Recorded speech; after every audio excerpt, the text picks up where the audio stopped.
Eh bien salut tout le monde, donc aujourd'hui on se retrouve pour une nouvelle vidéo. Alors il s'agit de la review du M45A1 de chez Tokyo Marui, donc récemment sorti, que j'ai pu me procurer grâce à mon partenariat Tokyo Soldier.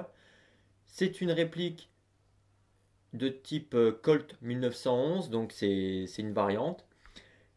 La réplique elle est fournie dans une boîte toujours aussi belle de chez Tokyo Marui. Donc on a la petite photo de la réplique. À l'intérieur, on y retrouve dans une petite boîte des petits loquets pour les chargeurs de rechange, un petit sachet de billes, le bouchon, ça c'est toujours utile, c'est sympa que Tokyo Marui fasse ça. Une petite clé donc qui a diverses choses dessus, donc soit pour aider à charger le chargeur ou pour démonter des pièces. Une tige de nettoyage et de débourrage. Et bien évidemment le manuel d'utilisation avec divers papiers à l'intérieur. Donc un packaging assez complet comme toutes les répliques de chez Tokyo Marui. Pour le moment, moi je vais pas à me plaindre de leur packaging, c'est nickel. Bien évidemment, dans la boîte, il est fourni la réplique et un chargeur. Alors, pour la réplique, comme j'ai dit, c'est un modèle M45A1. Il est de couleur tan. On a des parties en ABS et en métal. Donc, pour le dessus, ABS. Et on y retrouve quelques pièces en métal. Une longueur totale de la sortie du canon à l'autre bout, on a 222 mm. Une longueur de canon interne de 113 mm pour un poids total de 823 grammes sans le chargeur. En parlant du chargeur, donc chargeur en métal, à gaz, on y retrouve en dessous la valve pour faire le remplissage. Ici, la petite tirette avec le ressort, capacité 27 billes plus une engagée. Pour la réplique, on y retrouve des marquages, donc Colt avec 3 étoiles et USMC. Sur la vraie arme, si je ne m'abuse, à la place du SMC, c'est marqué M45A1, suivant les modèles. On y retrouve ici, sur la fenêtre d'éjection, un marquage Colt 54 Auto NM. Et de l'autre côté, Colt gouvernement de modèle, Tokyo Marui, ainsi de suite, ainsi de suite. Donc je vous mettrai des petites photos un peu partout pour vous montrer ça de plus près. Ici, de chaque côté, on a de jolies plaquettes. Donc moi, ça me fait penser un peu à la peau de serpent, un peu.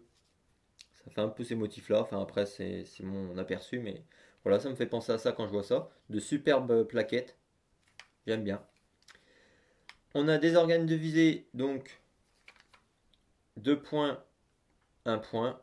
Donc ça, c'est tout simple, hein, ça va assez bien à viser. La glissière de la culasse, impeccable, tout souple. Ici, quand on appuie sur la détente, on n'a pas de problème. On a une petite marge de jeu quand même, mais ça va. Donc, on a différents systèmes de sécurité sur les 1911. Beaucoup de 1911, donc je ne connais pas trop les 1911, hein, c'est peut-être l'un des premiers que j'ai dans les mains. Mais il y a beaucoup de 1911 qui ont une double sécurité. Donc si vous n'appuyez pas sur la sécurité au niveau de la poignée, vous ne pouvez pas tirer. Je m'explique en démo. Là, j'appuie pas ici, le coup ne part pas. J'appuie, je peux tirer. Donc ça fait une deuxième sécurité, ça évite que dans le holster ou peu importe, hop, le coup part tout seul. Donc ça c'est plutôt pas mal. Et on a également une sécurité ici de chaque côté qu'on peut actionner. Voilà. Qu'on ne peut pas actionner si il n'est pas armé. Donc voilà. En dessous, la réplique, on a un petit rail pour mettre une lampe. Mais après, vous mettez bien sûr ce que vous voulez. Si vous voulez mettre une poignée, vous mettez une poignée. Ici, on a l'emplacement pour insérer le chargeur. Donc ça rentre tout seul. Du côté gauche, on a le bouton d'éjection. Voilà. Et en dessous, on y retrouve ce que moi j'apprécie, une petite boucle pour mettre une dragonne. Ça évite de perdre le PA par terre. Des fois, ça peut sauver une réplique. Voilà, je pense que j'ai fait un peu le tour de la réplique. Elle est vraiment pas mal. Moi, franchement, j'aime bien. J'aime pas les 1911 à la base, mais celle-là, elle a vraiment une gueule que je sais pas, j'apprécie. Donc, on va faire le passage au chrony et un test de tir. Marui n'a pas dit officiellement la puissance de ce Colt, mais normalement c'est inférieur à 0,98 joules, je crois, à cause de leur législation qu'il y a au Japon. Donc on va vérifier ça et puis on verra bien la puissance. Mais normalement il n'y a aucun souci là-dessus. Les PA Marui sont pas puissants, mais sont de trop bonnes répliques niveau puissance, portée et précision. Donc là, je m'inquiète pas du tout là-dessus. Donc voilà, on a fait le tour de la réplique et on va passer tout de suite au petit test de ça. Passage chrony en 0,20 g du M45A1 de chez Tokyo Marui. 280, 278, 277 et 277.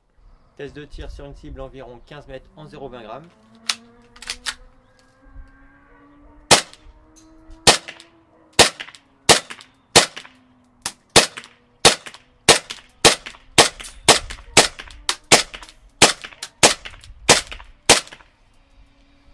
Donc je pense qu'il y a une très bonne précision pour 15 mètres. On va aller voir un peu l'état de la cible. Mais je pense qu'on n'est pas trop mal. À 270, 275, grand max 280 fps. On est vraiment pas mal pour du Marui, hein, comme d'habitude. Et donc je pense que ça pose aucun souci pour jouer en CQB ou n'importe quel terrain pour pratiquer l'airsoft. On va aller voir la cible. Donc pour la cible, alors vous voyez quelques trous. Vous n'en voyez pas beaucoup. Enfin, si vous zoomez un petit peu, mais ça va être compliqué. En fait, il y a plusieurs impacts au même endroit. Il y a deux déchirures à chaque fois. Donc là, il y a eu 2 impacts au même endroit. Là aussi. Là, il y en a eu un, il y en a eu un, il y en a eu un là. Et puis sûrement peut-être à côté. Mais à 15 mètres, il n'y a vraiment pas de souci, hein. La petite cible, ça fait 15 par 25. À 15 mètres, je l'ai touché. Donc même si j'ai touché autour du papier, je pense que si c'était une personne, ça serait vraiment pas mal. Et donc j'ai joué également avec, hein, une partie et c'est à plus de 20 mètres, hein, c'est nickel, hein. Donc voilà, c'est une réplique qui coûte 199,95 € sur le site Tokyo Soldier. Donc voilà, si ça vous intéresse, vous pouvez aller faire un tour. Moi, je vais remercier encore Tokyo Soldier pour m'avoir fait parvenir cette réplique là pour que je puisse la tester et vous faire la vidéo review. Et donc voilà, si vous avez des questions sur la réplique, des choses que j'aurais oubliées ou des informations ou quoi autre, n'hésitez pas à me le dire dans la partie commentaires. Allez faire un petit tour sur ma page Facebook parce qu'il y a plein de choses que je dis qui n'est pas sur YouTube. Donc voilà, allez faire un tour. Donc voilà, je vous dis à la prochaine. Ciao tout le monde.